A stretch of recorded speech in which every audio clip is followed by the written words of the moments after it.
What's up, guys? Iggy here with Faltacunlimited. It has been like a week since I've done a video, and it's because I have been so damn busy. Back-to-back gun shows, many hours away, along with, obviously, I'm doing about 20-hour days. I've done, I don't know, 15 or 16 orders in the past couple days, and I've had 3 stores put in an order, so I am busy.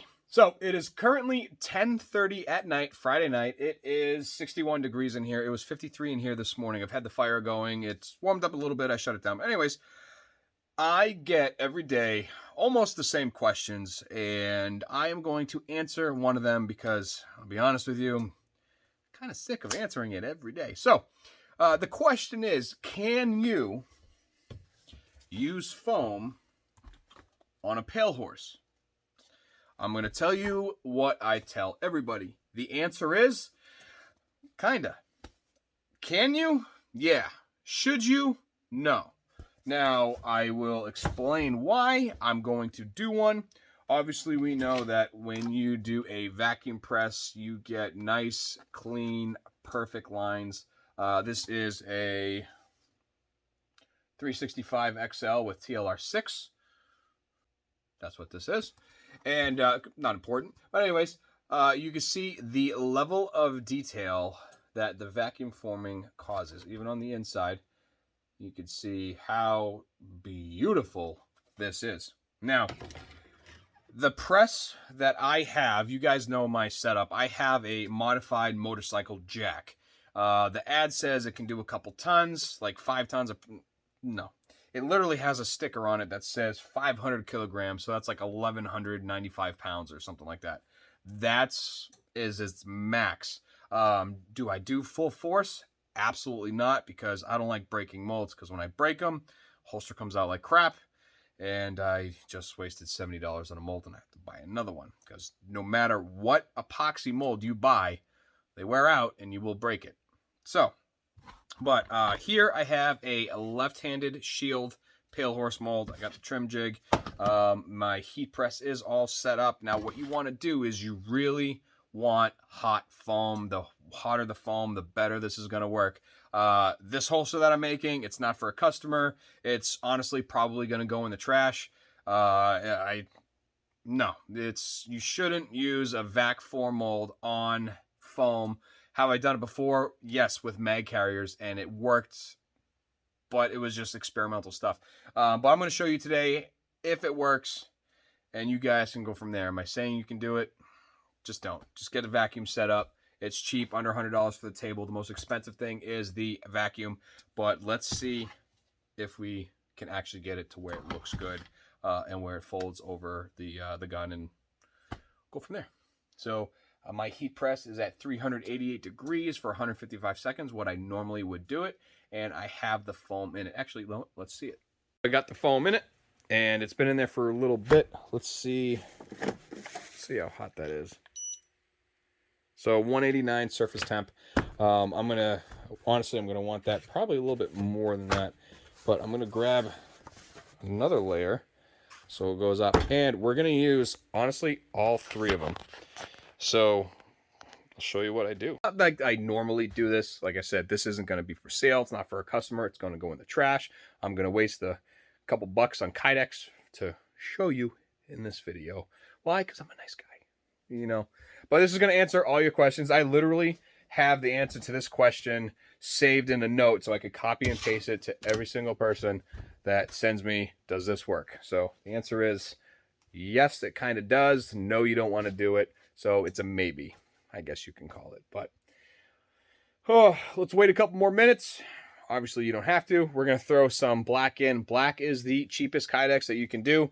It allows you to test fit, try, work on this stuff before you do colors and other crap, because you will waste money and you will waste kydex, and that's never fun. So I'm going to let this sit just a little bit longer. It's getting squishy. See, I can touch my fingers through it. Bottom ones again as well, and we're going to go ahead and I'll show you how I do it. This is pretty hot, pretty squishy, so I think that's going to be good for now. And literally, this is what I'm going to do to show you the best process I found to do it. Again, not doing anything with this holster. It's going in the trash. I'm going to lock all this down right here for now. And get my mold ready.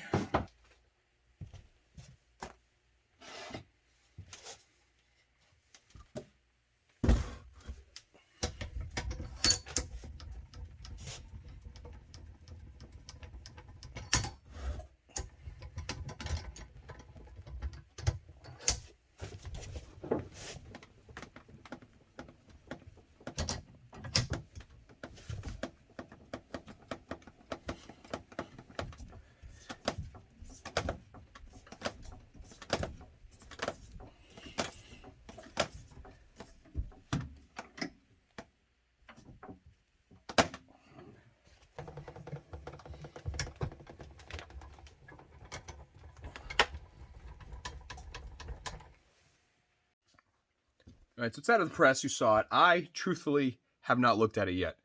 I figured we can do it together. So I count of 3. 1, 2, 3. Here. Wow. Okay. So I guess that.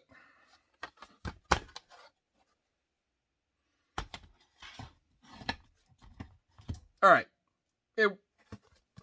With my setup, this is what it looks like. Is it made for that? No. Now, here's the thing. I chose a mold that is not, do it this way, the height is not that high compared to when you have molds like this. It won't work. So, this actually looks like it'll work. So, let's finish it and see what it does. But here is vac, and here's foam.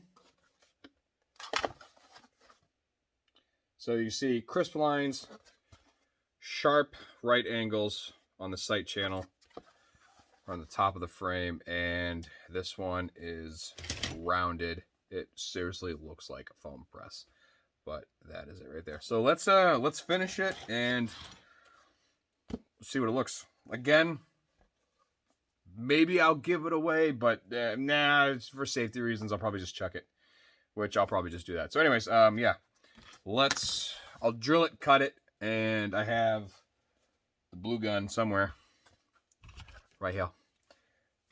Let's see if it works. All right, officially, here it is. I'm just kidding. That's a finished holster.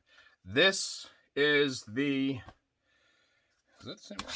Yeah, so this is the Shield 9, and I mean, obviously with the light, it looks really good, and you know, it really does. It's folded. I folded it around the blue gun, and you get the click. But let me show you this. Ready? I wonder what that's from. That is from the sight channel. See how you got this shape right here? You see on this one, it wraps over and then up and then wraps over. So side by side, see the difference? That is where the rocking is coming from. When the kydex rocks over the top of the slide, that is stopping it from doing this. So no technicality, I could heat this up right here, squish it in, and it's going to be perfectly fine. But, so, I'll let you guys be the judge. Can you do it? Yes, absolutely. Is it safe? No, not even close. Can it be modified to work with extra love? Of course, it's kydex. If you don't burn it, you can reuse it.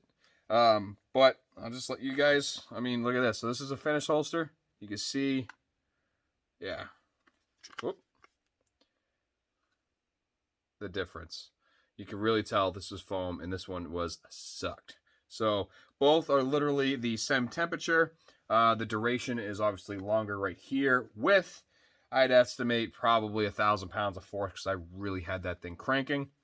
The combination that I did with the foam on the bottom, then the kydex, and then the upside down PALEHORSE, that was the best method that I found, is pushing into it instead of pushing, like putting this at the bottom and then kydex and then foam, foam, foam, foam. I found the way I did it worked the best because 7 years ago I did this with Ox Creek molds before I got into vacuum forming, and honestly I didn't sell any of them because I just didn't like the way they looked.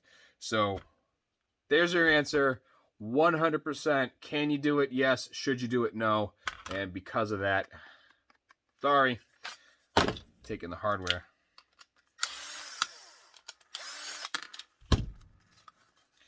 Because you don't want to put out poop. But I'm not going to lie, that surprised me. That looks pretty damn good. And that's the difference.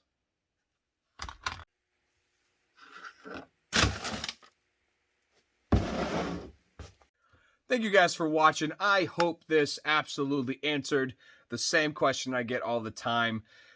Invest in a steel plate, aluminum plate, whatever plate, even the HD, whatever, any plate, invest in it. So it did not ruin our PALEHORSE, if you were wondering that, because this right here is $200, so, or $190 actually. But again, I hope it answered any of your questions. HDPE, there we go. That's what I was looking for. It is literally less than $100 to get into a vac table. The compressor, depending on what you want, mine was $230 or something like that, and I've had it for like 5 years, and it's still going strong. Just do the maintenance on it. I change the oil yearly. That's it. So again, can you do it? Yes. Should you do it? No. That's where you start getting into the safety of everything, and you don't want that. You don't want that on you. You don't want the liability. So just don't do it. You can foam press the PALEHORSE, but then alter it after to make it safe. But at that point, you might as well just foam press the entire thing and waste less time on it. Or if you're getting vacuum molds, go ahead and just build the vac table. It is cleaner, it is easier, and when you have a router table like I do, it was like $180, Cobalt online. You can find it at Lowe's as well. It might have been cheaper than $180. You could trim 100 of these in 10 minutes. You know, it's fast, it's accurate, but it could be dangerous. You could lose a finger or a knuckle, wrist, whatever. There's precautions with everything we do. The bandsaw, same thing. There's precautions with everything. So just pay attention to what you're doing. Put out a good product, and I am glad I'm actually able to do this video. It is 11:15. I'm going inside because we just had a litter of puppies. One of my beautiful Rhodesian Ridgeback just had 12 puppies. 2 of them sadly passed away. 10 of them are doing extremely well, and I've been watching them. So I'm going to get back to doing that, and I am done for the night. I am packing up, and I'm going to relax, and I am going to be back at the grind tomorrow. My goal is another 5 to 10 orders tomorrow, and then same thing with Sunday. And I also got to chop wood and block it and do a whole bunch of stuff. So again, thank you. I hope you guys learned quite a bit. And a huge thank you to Holstersmith. Without them, none of them was possible. So thank you. See you later. Love you. Bye. Oh, in a world full of hate, be kind. There's enough assholes out there.